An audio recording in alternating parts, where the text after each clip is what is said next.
Good luck with your original superiority. You know, the spec can think anything it wants about me. It's a spec. Whoa! I see what's going on here. Morton, no matter how tight the spec and I get, the spec could never replace you.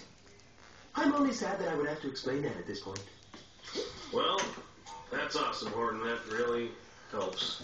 Just try to keep this to yourself. I'll shield you.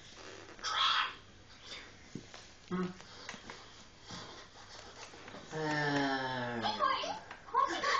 What? Nothing. We're not doing anything.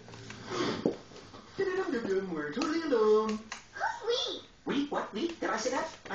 Oh, no, I would never say that because that would imply that I was with someone and not alone.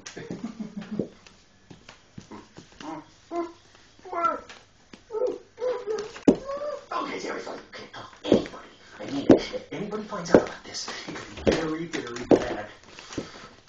I'm not sure why. We won't tell anyone.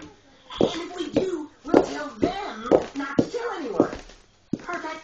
Okay, I'm taking it back, right? Because my skin gets kind of dry, and a little bit ashy.